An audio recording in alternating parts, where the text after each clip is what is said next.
Mega love shout out everyone. Guys, magluluto tayo ngayon ng adobong karning baboy.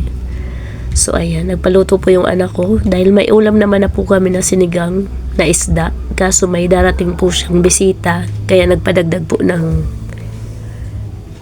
lulutuing adobo. Ayan. So ibabad ko po muna ito sa mga rekado bago ko po siya adobohin mamaya. Ayan, may bawang at sibuyas na. Lagyan natin ng paminta.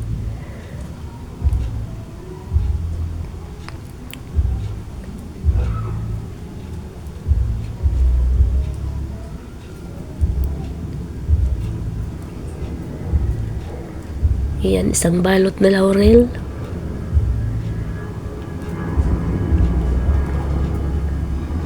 Seasoning.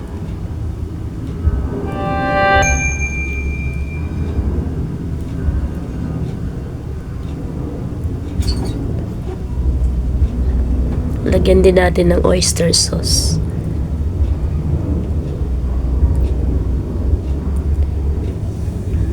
So ibabad po muna natin bago po natin siya aadobohin para po manood sa karne yung mga rekado para po masarap.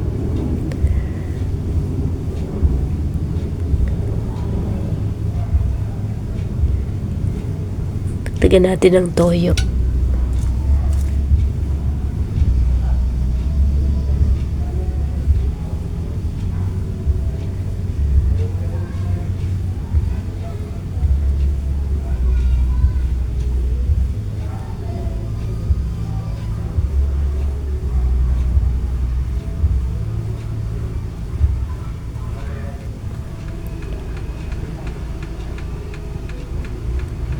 So, kalamansi instead po na suka.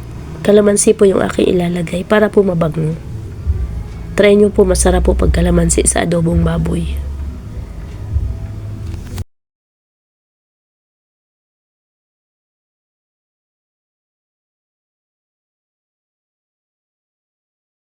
So, ibababad ko muna ito guys bago ko po mamaya lutuin.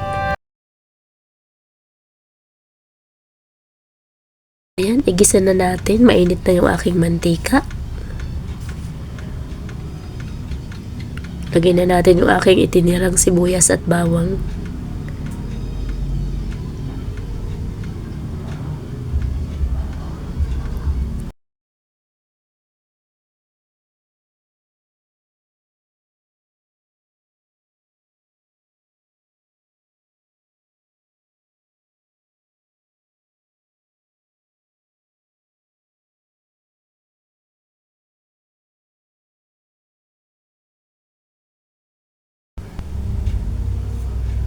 So, ilagay na natin yung ating binabad na karne.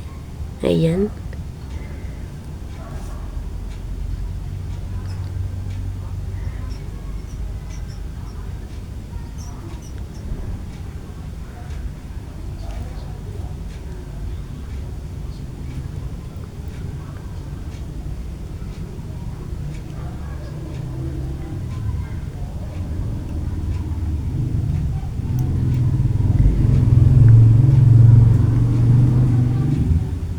Lagyan natin ng sabaw guys. Yung tatansya natin na ba makakapagpalambot sa laman. Ayan. Siguro naman sa dami ng sabaw na yan, bago siya matuyo, malambot na yung karne. So takpan natin, hayaan natin kumulo hanggang sa medyo matuyo at lumambot na po yung mga karne. Check na natin. Ayan, halos natuyo na yung ating napakaraming sabaw. Siguro naman po ay malambot na ito.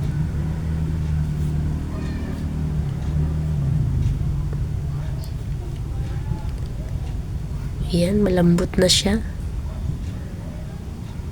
So, hindi ko na po ito patutuyuan ng gusto dahil request po nung anak ko, wag daw po siyang paigahan.